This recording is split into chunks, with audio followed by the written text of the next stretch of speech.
do it the same way. Hey, well, hello, good afternoon, good afternoon. It's a Monday afternoon. We are winding down to the end of 2024, and we're talking Spurs football right here. The Spurs Sound Off. One more piece of opinion, according to the Rude Boy and the Rude Boy Sound from your host, DJ Paul. And so I've been going back and forth with two ideas, just looking at the formation, the system that Ange deployed.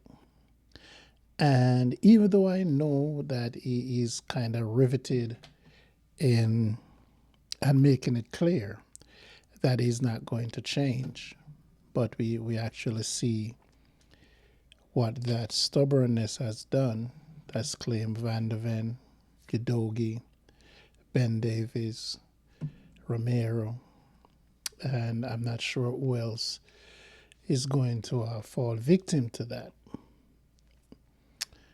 The glaring thing about it is when you have to push those two fullbacks up in the attack, and I don't know why. I absolutely don't know why, but I was thinking about the formation and whether or not the formation that we're using would be helpful to the offense, since he wants to play with a predominant offensive formation, getting those fullbacks up in the attack. And so one of the things you don't want to do is be accused, by a manager that they were never able to implement what they want for pressure from the fans and the hierarchy and everyone else at the club. So you go ahead and you give the manager what he wants. He wants to play front foot football. He wants to play fast and attacking football. But we can spare maybe 6 men for you to do that. And so when you look at the composition of the team and the injuries are piling up, I think even if you want to start out with a 4-3-3 predominant system, kind of have that center midfielder holding midfielder number 6 in there, you can come out of a formation that is still going to protect the back line. You still can play it high. And so I'm toying around with this proposition to see whether or not this will help. And I'm going to give the first scenario, playing out of the back with a 4-1-2-3. It's not working because you can't get Madison and Kulusevski. They're both getting in each other's way. And so Madison has been the sacrificial lamb for most of the times, which I really and truly don't like. I really don't like the fact that Madison is not starting and Kulusevski, we brought inside, for that number 10 role, is that Madison is not strong enough. He has never been strong to drop back as a number 8.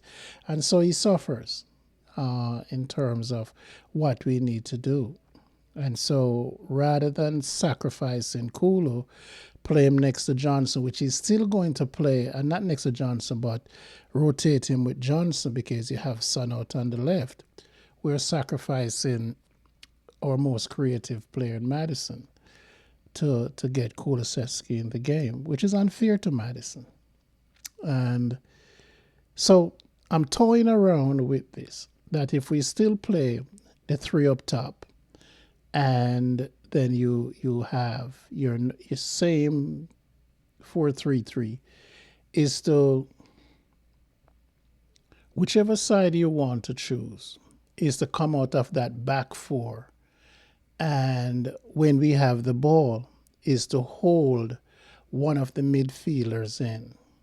not the midfielder, but one of the fullbacks in, and then the three can drop across the line. So, for example, this would resemble if you're starting a 3-4-3 formation, is that you would still have your creative players to you because you're starting two attacking midfielders.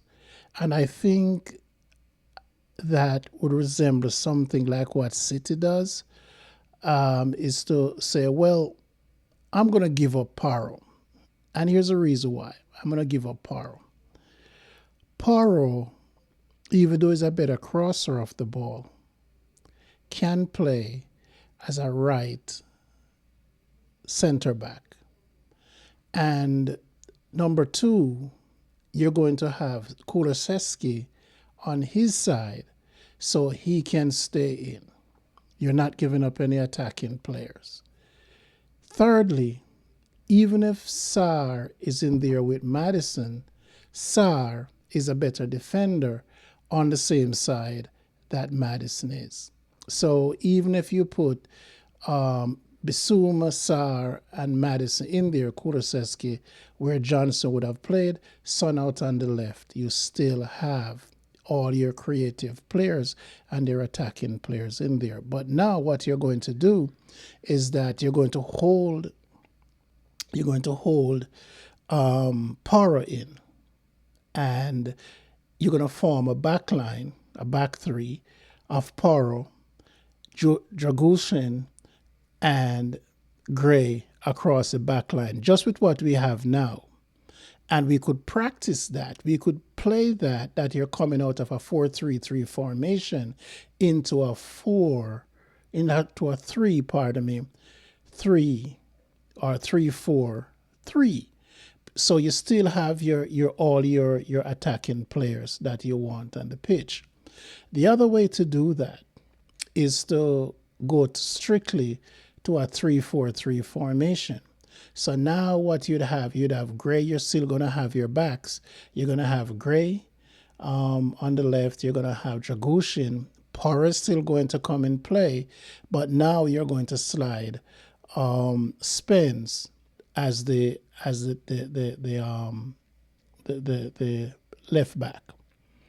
And for now, as it is, just using the personnel that you have, you're going to slide Reguilon over there, because I don't think Udogi is coming back before the new year or the next couple of games. And so we have, January, we could actually revisit the Europa. So you'd have, team, because you have to resubmit your team again for what the Europa conference or Europa Cup games. And so you can now revamp your team to include Spence. So you're not going to lose anything. And if you think Udogi is not coming back, it is going to be a short series to the end. So now you can keep Reguilon on the roster and include him in the European roster. So those are moves you can make. But let's just get back to the Premier League 11. And so if we change that formation to Gray, like I said, left, Dragushin center, and Poro to the right, you're going to slide Spence in at the left back, or wing back, and you're going to have Bissouma, central, and also either Maddison or Kulusevski. You're going to have to sacrifice a midfielder to get Kulusevski on the pitch, right? So now you need more, because you're going to take out a midfielder. So you need that Kulusevski worth of skill from the winger to the inside, rather than having Johnson. And so that will work, because what you will still do is that you'll still push that high line wherever you want it. But in pushing that high line, you would actually have three across the back in coverage. So even if you're playing that high line, you will still have protection of your back line.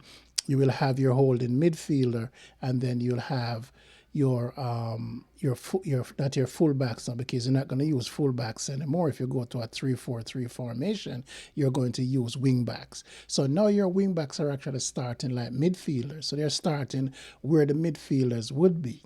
And then as the three backs sort of come into the middle, then they will drop down. And you're technically going to play with five defenders. So plus the number 6 that you're going to have in there. So if you do that, then you can start protecting your back line. You can start protecting the wings and the areas that are left void when you play in a 4-1-2-3 or whatever it is you're playing and pushing up the fullbacks. You're still going to have the option to go crazy with bombing forward with those two wing backs that are actually wing backs now that you'll be playing them. Spence is a wing back. Reguilon is a wing back as well, because they're better going forward than they are defensively. And so what happened, you'll start the defense further up the pitch. You're able to press with your front 3 or 4 and still have coverage. So that's a win-win. But is Ange going to do that? Is he going to experiment with that? So that's just two ways of trying to find some defensive shape without giving up your personnel. One, you have to give up a midfielder. There's no doubt about that. But what you're going to actually do is strengthen the bench, because when you look at it, right now, we're talking available players. You have Bergval in there. You're going to have Benton Kerr coming back. You're going to have Sarr. So at any given point, you're going to have 3 midfielders on your bench that you can bring in, and you can play them anywhere. That's the beauty with the 3 that are going to left there, except for, say, Benton Kerr. All 3 of them can actually play as holding midfielders. So if you need to pull any holding midfielder, you have 3 of them coming off the bench. Also, you have Benton Kerr, who can be attacking, and Sarr who can attack it. Bergval can play as a number 10. So right now you just change the whole bench and availability of players who can actually help you by just making one formation change and lifting one player. And look how easy that looks now. It looks like a team ready to go out there and can play in a formation. The way you're playing attack right now, you need to have a 3 at the back to be able to play it consistently. Even if you start with a 4-3-3, you still can come out of that 4-3-3 and go into that same formation. The only difference you're going to have all your attacking players at the same time. You're going to have your full complement of fullbacks, right? You're going to play them as fullbacks, but you're going to hold one of them in, and one of them is going to go forward, and you're going to have 3 across the back. And your problem solved right there. Genius, aren't I? But don't count on Ange. He doesn't think he want to change for anything. And so we're dropping off like flies. Your doggy's down, and now he's down to the man at the end of the bench. And I'm not sure how long this can continue. We have to find a reinforcement from day one. So, Thursday morning, Wednesday morning, as a matter of fact, really and truly, before we get to the weekend, we expect to see reinforcement coming in. And that's not an exaggeration. We know that the young kid, the Korean kid, is here and he's training, and therefore he's due the next game. So he's going to be on the roster. But that's of offense. And what will be good about that is that we can now sit Werner, or we can send back Werner on January 1. It's a beautiful thing. Let's go, Spurs.